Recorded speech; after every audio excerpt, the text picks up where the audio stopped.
Hey there, welcome to another video. Now that you understand the basic of Shopify React Router routing and how it works, let's explore more on what is important to understand in the Shopify ecosystem. Now, these few video series that I talk in these next few videos, I talk about the basic of React Router. After that, we will dive deep on building a practical application. Now, the practical application is going to be way different than what I do right now, okay? The reason for that is because I'm going to use a lot of AI to build the application. I will debug it using AI, so that is how you can do it. It is not because I'm lazy or something. It's because I want to show you how you can speed up your workflow using AI and how you can utilize it in the right way. Now, a lot of people start coding with AI, but if you don't understand the code, it is not like a good practice to use AI. Sometimes AI will be confusing if you just say, hey, my code is not working, and without like you understanding why your code is not working, AI will not understand it. Also, it will be very expensive to spend a lot of tokens just asking AI, hey, scan my entire application, why is it not working? Instead of mentioning, hey, this file has a problem, go fix it. Like this is the problem that is you should fix it. That's how you should use AI, and that is like we will learn more about how you can do this. But for now, it is good that you understand the code, how to debug it, and where all those code exists. If you already know the basic of React Router, you can skip these few videos. But for now, we just focus on the basic because it's very important for you to understand where the problem is in order for the AI to help you build or fix the problem.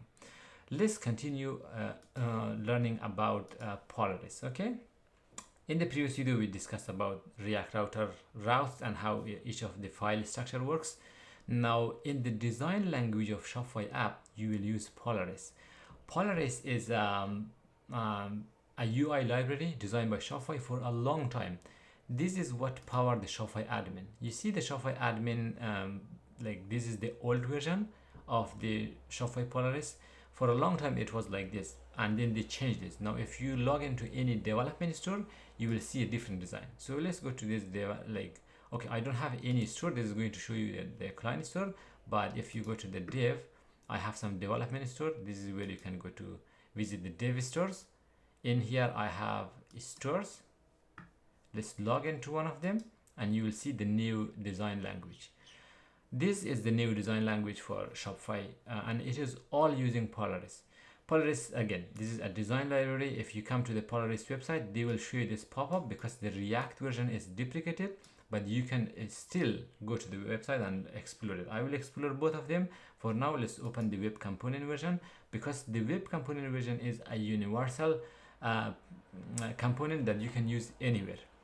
In the past, for the checkout user, Shopify had different component to use.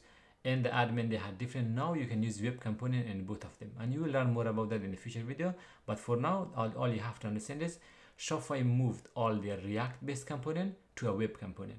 The good thing about this is even if you are not using React, if you are not using React Router or Remix, you can still use the web component to build your application, and your app will look exactly like Shopify. Think of these buttons that you have here. It will look the same way as the button in here. It's because the UI is very clear and very easy to understand. In order to build your UI, all you have to do is come to the website and the UI components here, explore different structure of the Shopify. The one thing that I always recommend people is before you start building your application, make sure you explore the design language of Shopify. It will help you find out what is possible and what is not possible. For example, how do you group two buttons together? This is how you can do this. But if you want to have like a button group that is combined together, you can go to button group. This is the best way to do this. It is because it is responsive, and this is Shopify's recommendation to do that. If you want to have a link which is clickable, you can do that. This is exactly showing like that. All of the components start with the S and then the component name. S is for the, of course, the Shopify Polaris. So yeah, that's how you can find out, okay, this is a Polaris component for the prefix. So it does not mismatch with other components. I highly recommend you to go through the website, check all the components. This is really easy to use. For example, how you can use the grid, how you can use the stock, and how you can use table. And if you go to the media, how you can upload some icons, how you can use some image. All of these are like the pre-built components, and they're really like customizable. Sometimes you cannot do a lot of things, but most of the thing you can tweak it. There are some challenges when I was using it in some of my recent projects compared to the React one, but you can easily customize this by just writing a custom style sometimes. For example, the tooltip is ready. Like if you want to use tooltip, you can see all of these components are ready. Now you may ask, why should I use this design library instead of using my own? You can use your own, but if you build it with Polaris, it looks exactly like Shopify. When someone open your app or switch between your app and the Shopify store, the transition is so smooth and you will feel like nothing. It looks like your own. It is like built for Shopify. And also Shopify highly recommend you to use the Polaris component because they want the ecosystem to look the same when user is navigating across an app or a store.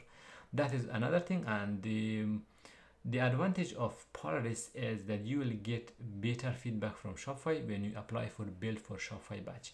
If you go to the App Store, apps of Shopify, you can see some of the apps in here has this build for Shopify batch. If you go to this app, most of these apps are using Polaris. Now it is not required that you use Polaris, but if you are using Polaris, Shopify can easily suggest you that instead of using this component, do that. Instead of using that component, do that.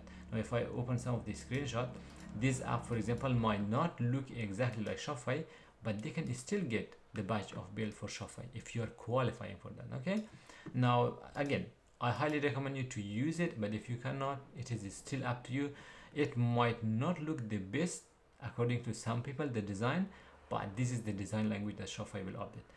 The good thing is in the future, if any update happen, like the UI changes, the buttons are small, they might come with a new version which button looks bigger. I don't know the language of the UI in the future. Then you don't need to do a lot of updates. Shopify will update the design language and all your component will work. Like it is really easy to upgrade.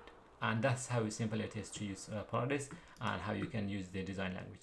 This is Polaris. I highly recommend you to go through the website, explore different options, what is possible, what is not possible before you build your application. So this is the design language that we are going to use for building our application. I hope this video has been informative. Thank you for watching and I'll see you in the next one.